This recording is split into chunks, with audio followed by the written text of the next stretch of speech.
Hi, welcome back for another episode on this YouTube channel. I'm Silla A. Joy, and recently we've been speaking about sex and singleness. So we spoke about the beauty of sex and God's design for it, the biblical model, and how to think about sex according to the Bible, and then practically speaking, what to do with that when we still are who we are and we still like who we like and that kind of thing. And then moving on to what happens if we might want to live that way now, but in the past we haven't. How do we receive God's grace and forgiveness for all that is to come? And today we're talking about being aware of pride in this area of sex. So without further ado, let's get right to it. Today I wanted to make an episode that has to do with the others, so those who haven't had sex before marriage. And I called this episode Beware of Pride because there's something that can happen where if one hasn't had sex before marriage, there can be a pride in not having done so, because you may not have had as colorful a past as the next person, and that is really a blessing. And you've likely been kept from a lot of hurts and a lot of pains that can occur in those kinds of situations.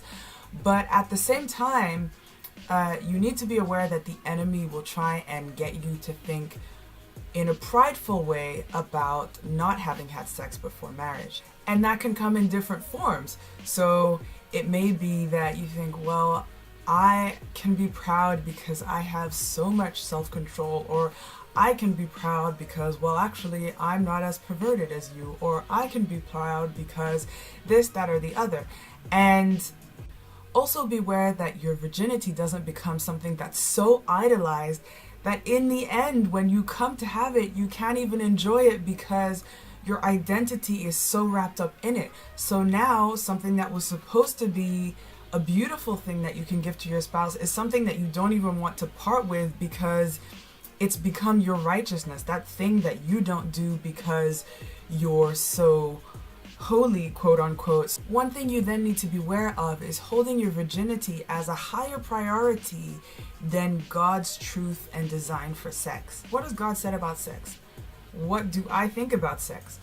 I need to align what I think about sex to what He thinks about sex, rather than me making my own principles for righteousness.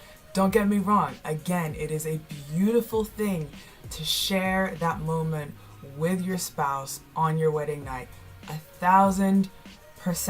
And to offer that to your spouse on your wedding night, that is precious, and I wish that for every marriage.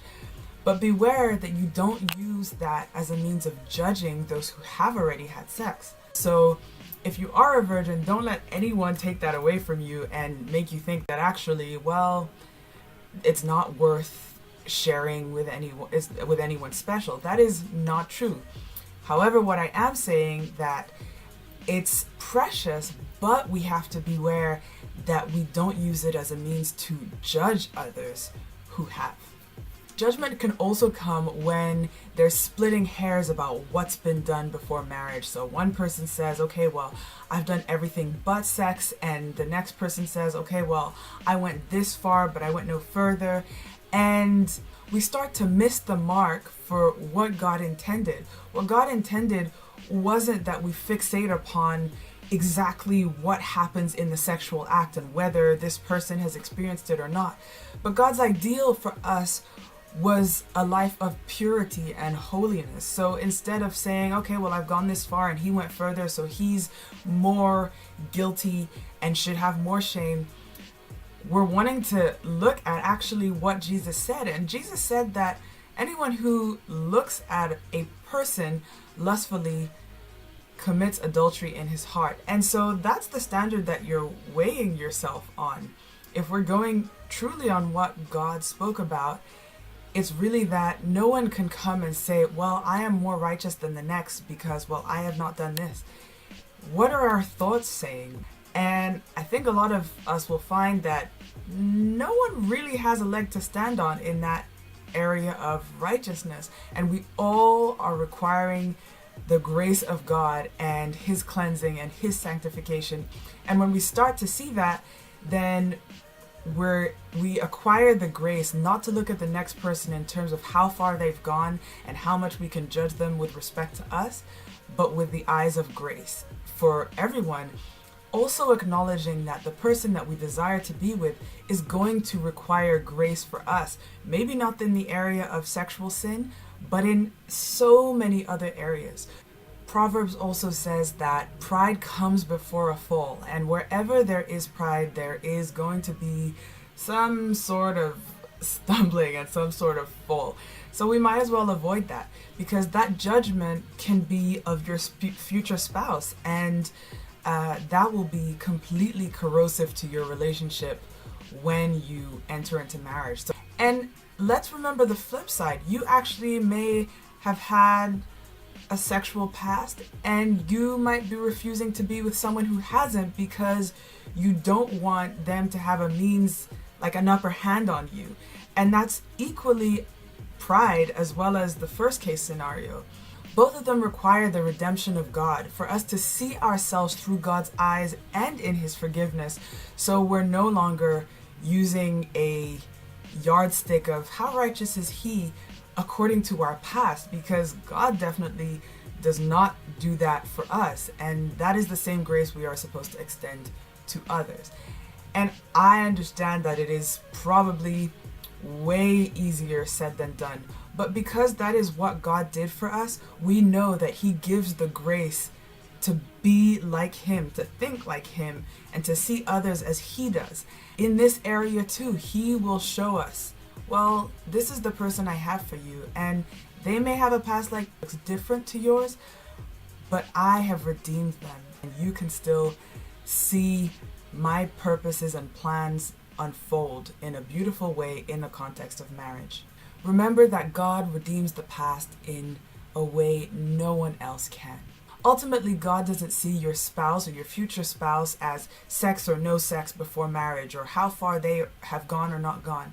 And in the same way as we were seeing last week, where there has been sin, He says to us when we receive His forgiveness that as far as the east is from the west, He has removed our transgressions from us.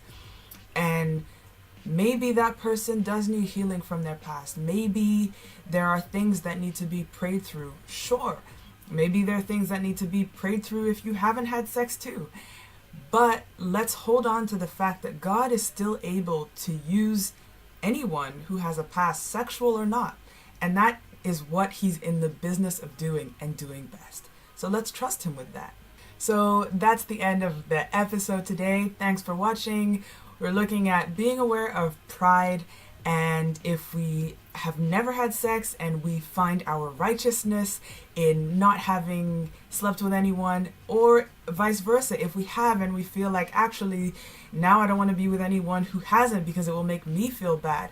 And talking about that being rooted in pride and actually receiving God's forgiveness and redemption for each situation, and just taking up what God says about us and where our true identity comes from, not in what we do, but in Him, and then living out that identity in a holy way, because He gives us grace to do so.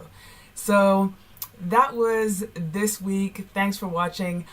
I think we're finally done on speaking about sex, but next week we're gonna be looking more at what it means to love yourself. So tune in next week. I hope you enjoyed it. Have a great week. Bye.